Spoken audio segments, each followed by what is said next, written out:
আসসালামু আলাইকুম ভাই ও বোনেরা। আজকে আমি এক ব্যবসায়িক তিক্ত অভিজ্ঞতা আপনাদের কাছে শেয়ার করব। আমি একজন টাইলসের ব্যবসায়ী। গতকাল 29/8/2025 ভোর সকালবেলা একজন মাদ্রাসার লোক পরিচয় দিয়ে আমার কাছে কিছু টাইলসের অর্ডার করে। 10,400 স্কোয়ার ফিট টাইলস নেবে। উনি আমাকে বলছে, ভাই আমার 10,400 স্কোয়ার ফিট টাইলস লাগবে, আপনি আমার মালটা কবে দিতে পারেন? আমি বলছি, ভাই এই মুহূর্তে তো আমার কাছে 10,400 স্কোয়ার ফিট নাই, আপনি সোমবার দিন নিতে পারবেন।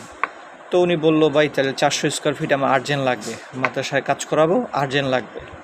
তাই আমি বললাম, তাহলে মালটা যাবে কোথায়? তারপর সে বলল, মালটা আপনি মতিঝিল পাঠান, মতিঝিল এজিবি কলোনি। পরে বলতেছে, আপনি মালটা পাঠান, গাড়ি ভাড়া করে পাঠান, আমি আপনাকে গাড়ির সাথে টাকাটা, আজকে যে 400 ফিটের টাকা এবং সামনে যেই আপনার 10,000 স্কোয়ার ফিটের টাকাটাও আমি গাড়ির সাথে দিয়ে দিব, এই 10,000 স্কোয়ার ফিটের চেকটা দিয়ে দিব। তারপর আমি গাড়ি পাঠাইছি, আমি 400 ফিট দিয়ে মাল। তারপর নেওয়ার পরে আমার ড্রাইভার বলছে যে মালটা রাস্তার পাশে নামান, বড় গাড়ি আসবে মালটা নিয়ে যাবে। পরে ড্রাইভার রাস্তার পাশে মালটা নামাইছে। তারপরে সে লোকটা আবার আরেকটা কাজ করছে। সে লোকটা চেক একটা ফুটপাতে বিক্রি করে, ব্যবসা বাণিজ্য করে, জুস, গ্যান্ডারি জুস, ওনার হাতে চেকটা দিয়ে রাখছে। ওনার মোবাইলে কথা বলাই দিছে যে আপনি চেকটা নেন, এই আর টাকা যে ক্যাশটা এটা বসে দিবে। বসে ফোন দিছে, বসের নাম্বার, যে ভাই আমি তাড়াতাড়ি আপনারা আসেন, আমি রামপুরা আছি, রামপুরা এই টিভি সেন্টারের অপোজিটে আসি, আপনার তাড়াতাড়ি আসেন, নিয়ে যান। তা আমার ড্রাইভার সহজ সরল এই চেকটা পাইছে, চেকটা আবার ক্যাশ নেওয়ার জন্য আসতেছে। তো চেক এই ক্যাশ নেওয়ার জন্য আসে, রামপুরা আইসা ফোন দিতেছে ওই লোকেরে। ওই লোক বলতেছে, ভাই 2 মিনিট 5 মিনিট 10 মিনিট করে কাল ক্ষেপণ করছে।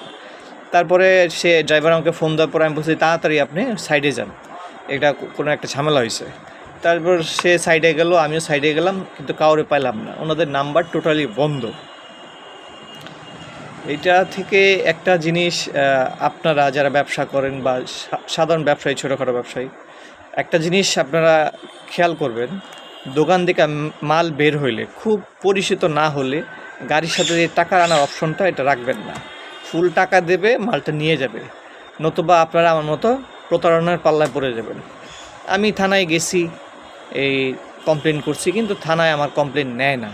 তারা বলতেছে আপনাকে চেক যেহেতু দিছে, আপনার চেকটা ব্যাংকে যান। যতটুকু আমার মনে হইতেছে চেকটা অরিজিনাল না ফেক।